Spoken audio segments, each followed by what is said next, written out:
हिंद की आवाज NCF channel पर फिर एक मुद्दे के साथ आप लोगों से जुड़ने जा रहा हूं मैं। खालिद खान जो एक प्रवक्ता हैं, हर मुद्दे पे अपनी राय रखते हैं, चाहे देश का कोई भी मुद्दा हो। आइए इनसे जुड़ते हैं और क्या ये मुद्दा है जा रहे हैं। खालिद खान, आप लगातार हर मुद्दे पे मेरे चैनल के माध्यम से, अन्य चैनलों के माध्यम से भी अपनी राय रखते आए हैं, तो आज का मुद्दा क्या है, किन मुद्दों पे आप बात करने जा रहे हैं आज? देखिए इमरान भाई, मुद्दे तो हम डिसाइड नहीं करते हैं।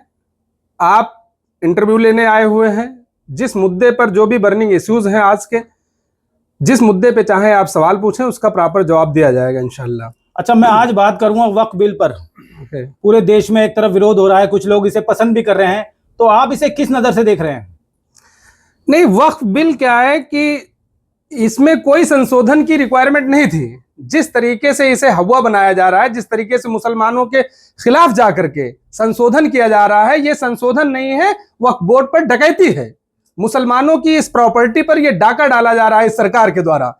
आज तक भारत की जितनी भी संपत्ति थी, पूंजी थी, सारे अपने मित्रों को दे दिए, अडानी को, अंबानी को दे करके आज वो फायदे उठा रहे। गरीब इंसान वहीं का वहीं रह गया, बल्कि और गरीब होता गया। ये वक्फ बोर्ड की जो जमीनें हैं, प्राइम लोकेशन पर हैं, जिस भी शहर में हैं वो प्राइम लोकेशन की जमीनें हैं। उन जमीनों पे अडानी और अंबानी जैसे पूंजीपतियों की नजर है। सरकार उनकी मदद के लिए ये सारे नौटंकीबाजी कर रही है। लेकिन देश के गृह मंत्री जो हैं अमित शाह, वो तो बता रहे हैं कि मुसलमानों के हित के लिए कानून बनाया जा रहा है, उनके फायदे के लिए बनाया जा रहा है। नहीं, उनसे जरा पूछिए कि कौन सा हित, वो आज तक 10 सालों से सरकार है, मुसलमानों के कौन से हित का काम किया है उन्होंने? अगर वो ये कहते हैं कि यहां पर लैंड माफिया का कब्जा हो गया है, वक्फ की जमीनें भू माफियाओं द्वारा कब्जा किया जा रहा है, तो वो बताएं कि आज तक कितने भू माफियाओं से वक्फ बोर्ड की जमीनों को खाली करवाया उन्होंने। 21 राज्यों में उनकी सरकार है। राज्यों के अंदर में जो वक्फ स्टेट वक्फ बोर्ड होता है, उसका चेयर उस सरकार का आदमी होता है, उस सरकार का लीडर होता है, वो सर्वे सर्वा होता है। कितनी जमीनों को इन्होंने उत्तर प्रदेश में, और ये जो उत्तराखंड है या झारखंड है, जहां भी इनकी सरकारें हैं, दिल्ली के अंदर में, हरियाणा के अंदर में, महाराष्ट्र के अंदर में, कितने स्टेटों में इन्होंने भूमाफियाओं से वो जमीनें खाली करवाई, और कितने बार इन्होंने गरीब मुसलमानों को उससे फायदा पहुंचाया। इनकी जवाबदेही बनती है। सर्वे सर्वा तो चेयरपर्सन होता है, वक्फ बोर्ड का चेयरमैन होता है। इन्होंने गरीबों के लिए क्या किया, ये बता दे 10 सालों से। अच्छा, मैं एक बात और जानना चाहता हूं, कुछ लोग सुप्रीम कोर्ट भी पहुंचे हैं याचिका दायर करने वक्फ बिल के खिलाफ, इस बारे में क्या कहना चाहेंगे? नहीं, देखिए, कानूनी लड़ाई लड़ना हमारा हक है। शांतिपूर्वक हम एहतजाज भी करेंगे, मुजाहिरे भी करेंगे, कोर्ट भी जाएंगे। हर तरीके की लड़ाई, इस वक्फ बोर्ड के बिल को खारिज करने के लिए, हर तरीके की लड़ाई के लिए मुसलमान तैयार है, क्योंकि ये मुसलमानों की प्रॉपर्टी है।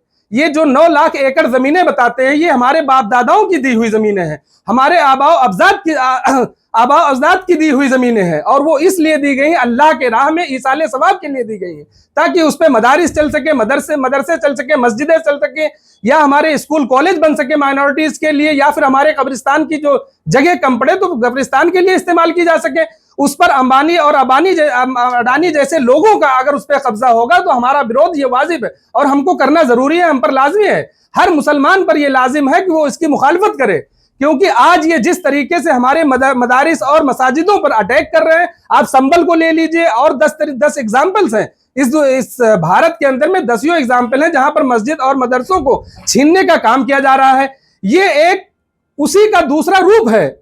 ये क्या करेंगे, अभी तो ये हमारे 10-15 जो भी मस्जिद और मदरसों पर कब्जे करना चाह रहे हैं, आज ये पूरे होल इंडिया के अंदर में जो भी हमारे मस्जिद और मदरसे सब वक्फ बोर्ड के अंदर में आते हैं, और कल को ये उस पर कब्जा करेंगे, उन जमीनों को दूसरों को दे करके अडानी और अंबानी को पूंजीपति बनाने का काम करेंगे।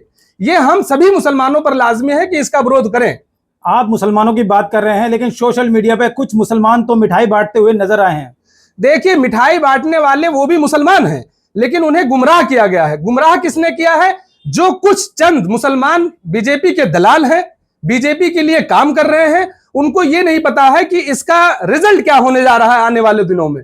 एक बात और मैं आपको बता दें इमरान भाई, कि जिस तरीके से आज वक्फ बोर्ड पर हमला करके वक्फ बोर्ड की जमीनें हमसे छीनी जा रही हैं, एक दिन आएगा ये लोग कहेंगे कि हर मुसलमान भारत का विदेशी है, हमारे घरों पर कब्जे किए जाएंगे, हमारी निजी संपत्तियों पर कब्जे किए जाएंगे, ये कह करके कि ये सारे लोग विदेश से आए हुए हैं। इनका क्या है? जिस तरीके से आज वक्फ बोर्ड पर कब्जा किया जा रहा है, वक्फ बोर्ड की एक भी इंच जमीन सरकार की नहीं है, सारे हमारे आबाओ अजदाद की दी हुई जमीनें हैं, हमारे बाप दादाओं की दी हुई जमीनें हैं, और वो इसलिए दी गई कि हमारे गरीब मुसलमानों को या हमारे मदरसे मस्जिद उसके काम में आए, स्कूल कॉलेज के काम में आए। लेकिन आज सरकार क्या कर रही है कि उस पर कब्जा करने का काम कर रही है। ये कहते हैं रजिस्ट्री दिखाओ। इमरान भाई मैं आपसे एक बात काट के एक बात और सवाल करना चाहता हूँ। वक्फ बोर्ड में ना जाने कितने लोगों ने, गरीब लोगों के जो बेवाओं के लिए होती है और यतीमों का जो पैसा होता है, वक्फ बोर्ड में वो लोग खा गए। नहीं, मैं वही तो कह रहा हूं, 21 राज्यों में इनकी सरकार है, कितने इन्होंने दलालों को और जो भी भूमाफियाओं को, उसी ने अपनी पूंजी तैयार करी, अपनी जेबें भरी।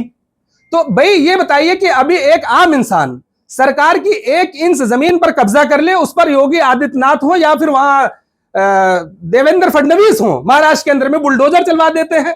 21 राज्यों की सरकार है, इन्होंने वक्फ बोर्ड के कब्जे के नाम पर कितने लोगों पे बुलडोजर चलाया है।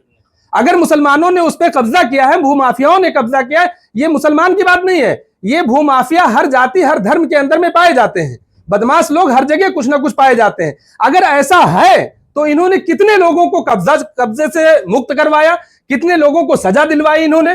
भाई कानून के दायरे में रह करके सजा दिलवाई। ये क्यों नहीं बुलडोजर चलवाते उन माफियाओं पे जिन्होंने वक्फ बोर्ड की जमीनों पे कब्जा कर रखा है। वक्फ बोर्ड की जमीनों पे कब्जा हुआ है, आपको तो पता है, अरबों रुपए का घोटाला हुआ है दिल्ली में भी। इस पर आपने कभी कोई एक्शन क्यों नहीं लिया, कभी कोई आवाज क्यों नहीं उठाई? नहीं, आवाज सभी उठाते हैं, एक्शन कौन लेगा? एक्शन लेती हैं सरकारें, इनके पास पूरा अधिकार है। ये अभी जरा से अगर मस्जिद और मदरसे के बारे में जरा से कोई बोल दे तो उस पर बुलडोजर उसके घरों पे चल जाते हैं। मुसलमान अगर इनके खिलाफ आवाज उठा दे तो उस पर बुलडोजर चल जाते हैं, उनके घरों को तबाह कर दिया जाता है। ये भूमाफियाओं पे क्यों नहीं कार्रवाई करते हैं? भूमाफियाओं पे कार्रवाई करने के लिए संशोधन करेंगे। इस तरह का इरादा है। आगे का इरादा हमारे जो बड़े रहनुमा हैं, उलमा हैं, उन्होंने ये कह दिया है कि ये एहतजाज, ये मुजाहिरा जब तक ये बिल कैंसिल नहीं होगा तब तक ये चालू रहेगा। जिस तरीके से हमने एनआरसी का विरोध किया था, सीएए का विरोध किया था, उसी तर्ज पर इस बिल का भी विरोध होगा, क्योंकि ये बिल भी काला कानून है। ये मुसलमानों के अधिकारों का हनन हो रहा है। आज मुसलमानों से वक्फ के नाम पर जमीनें छीनी जा रही हैं, कल को हमारे जो अपनी निजी संपत्तियां वो छीनी जाएंगी, हमारे अधिकार छीने जाएंगे, हमारे बच्चों को शिक्षा से वंचित किया जाएगा, हर तरीके के अधिकार से वंचित किया जाएगा। अगर मुसलमानों को अपने अधिकार चाहिए, अपने हक चाहिए, तो ये लड़ाई लड़नी पड़ेगी। क्या संदेश देना चाहेंगे तमाम हिंदुस्तान के मुसलमानों को आप?